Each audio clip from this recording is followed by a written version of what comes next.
Well, there are a whole lot of changes for today's weather from what we saw yesterday.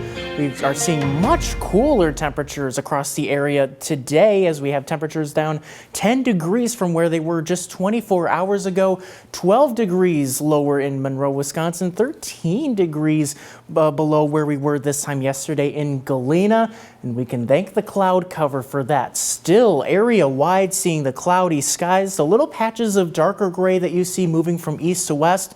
That's what brought us those little flurries early this morning across far northern Illinois, especially into southern Wisconsin. It's actually a little bit of a lake effect from Milwaukee into southern Wisconsin that kind of pushed into far northern Illinois. You can still see that a little bit east of, or west of Freeport, I should say, at this hour. That'll continue moving out of the area, and for the rest of the day we should be staying dry.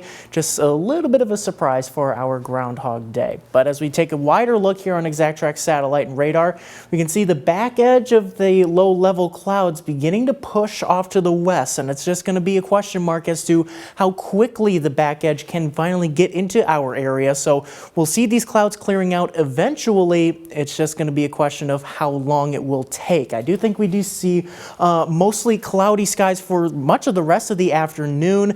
I think this model specifically a little bit optimistic on the sunshine this afternoon. I think we still stay mostly cloudy, but definitely by about sunset we could be seeing just some little peaks of sunshine. We'll just have to see how quickly the back edge of the cloud cover can get here.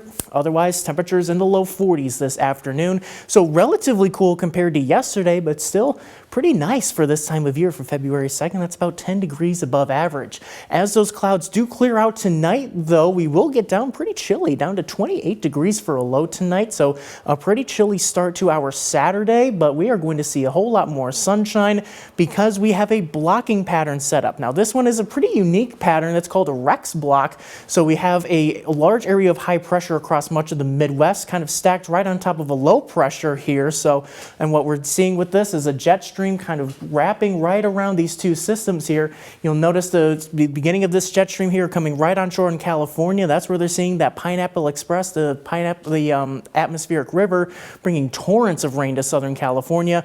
That stays out of our area, but we will be seeing much drier conditions and milder days to come, especially into the first full week of February, and that includes into this weekend. 45 degrees for a high tomorrow, 48 on Sunday, plenty of sunshine to enjoy, probably a whole lot of outside plans if you've got. It's going to be a pretty nice weekend if you have any of those, and especially even into early parts of next week, still seeing a whole lot of sunshine. And in your most accurate 10-day forecast, we warm up even into the low 50s by late next week, but that's when we see rain chances return. So Manny, looks like an early spring, at least from my point of view, certainly the groundhogs as well.